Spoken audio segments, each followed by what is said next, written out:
Okay, so in terms of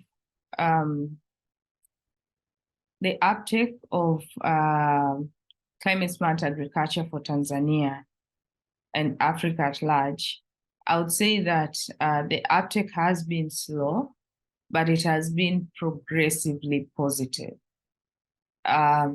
These technologies are new to most of the farmers, and just as any technology, compare it to when mobile phones came in, people had to be educated around that. So I feel like there's been a wave of education, and in that case, education in all levels, starting with the leaders, all the way to the farmers. Yeah.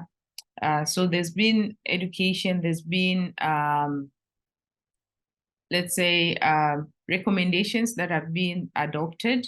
When you're talking about Africa, you talk about Africa Union, and there's been recommendation that has been enacted at Africa Union advising the leaders to look at information and communication technologies, to look at digitalization technologies, and specifically drone technology in the agriculture space, and towards climate smart practices. And since then, when I started getting involved in this field around 2016, around that time, and since then we've been seeing a slow uptick up to when I think this year my president, Her Excellence Samia Suluhu Hassan, actually launched a plan to give land to the youth and to do block farming. And part of that was also a drone was also showcased in that case. As recently as the Agriculture Forum, the AGRF 2023, that took place not in Africa, actually in Tanzania, which is in Africa. It took place, it was hosted by Tanzania. Center stage was a drone. So you can see that in terms of awareness, that has gone leaps and bounds. So the next wave is actually now implementing that kind of technology. In my practice as part of business, we've been doing a lot of agriculture mapping and for advisory purposes. And now we're moving to agriculture spraying using drone as well. So, and we see that there's a number of requests that are coming through in which farmers are aware of the technology and the advantages that the technology can offer them in terms of them saving costs, because like I said, you are spraying not on one size fits all, but then you're spraying because the information that has come from the farm is that the plants needs a certain amount of let's say nitrogen fertilization for them to give to be at maximum productivity, and that's what you're spraying. And the drone can do that if you use the backpack system where a human goes around and do the spraying. Then that cannot afford you or cannot give you the precision that you want in terms of targeting the plants, but then also in terms of limiting the amounts that you're spraying, and hence saving the soil and all that. Now, in terms of the ways that I would recommend to strengthen the uptake of climate smart agriculture will be in three folds, actually. So one will be around capacity building and support. So continuing education, but not only for the farmers, like I said, throughout the whole value chain. So talk about the leaders, but then also talk about the other players that are within that agriculture value chain, all the way to the farmers. So an education and building that capacity would help the uptake of that. But then also the other thing is these technologies come with a burden of an additional budget to the farm. So as much as they have they have a capacity of saving cost. It's also an additional cost in terms of the capital expenditure for the farmer. So we've seen instances in which the farmer will be aware that they need to fertilize to a certain extent, but they will not have the financing that they need to buy the inputs and do the fertilization for them to increase their productivity. So in terms of financial inclusion as part of capacity, I think that will help in the uptake and showcasing what the technologies can do. And then from there on, of course, becoming a normal practice. But then there's also infrastructure and development.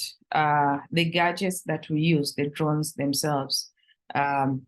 We're talking about rural, operating in the rural. So you have to think about the drone. You have to think about something to carry the drone, because it's a heavy build drone. We're talking about 60 to almost sometimes 100 kgs. You can't carry that on your back. So you must have a vehicle that will drive that around. But then again, in terms of infrastructure, we're talking about it. Most of them run on batteries. So if they run on batteries, that means you either come in, invest on a generator, if you do not have reliable electricity where you're going to operate, which is the case in most of the rural areas. So you see that this is where infrastructure is actually needed. If you're able to get electricity, it reduces some of that cost. And if you're able to have roads that are passable easily and all that, then maybe you don't need a heavy duty kind of vehicle. You just need a small vehicle that will take the drone around. So infrastructure plays a huge part of that. But then also we're using gadgets that we mostly import. And most of them, of course, they're built to operate in Europe, to operate in Asia. That's the kind of market focus. Africa has a different kind of focus. So again, coming into infrastructure, research and development, thinking around that and being able to customize some gadgets that really work for us in the kind of setting that we have will also increase the uptake of practicing climate smart agriculture. And then finally, another angle will be community engagement and sustainability. So this will be engaging the communities around. We understand that in the African setting, the women are the ones that do the work on the farm. The men come in when it comes to the business part of the agribusiness that is being done. We also want to the youth to be part of the whole ensemble in terms of a business. So bringing that community around that will support the climate smart agriculture. So for me, actually, I tend to feel that when people ask how can the youth be involved in farming, then using such gadgets, digitizing is the place for the youth, because first it's something that has happened during it's savvy. Most of the youth are digital savvy. Flying a drone is almost like doing like playing some of those games that people play on a number of screens. So it comes easy with the youth. So for me, community engagement, letting the youth take part into the agriculture in a way with the digital gadgets and all that will increase the uptake of the climate smart agriculture. And then finally, of course, monitoring and evaluation and keep on learning from the kind of information that we get on the ground, and we'll get there in a in a fashion way.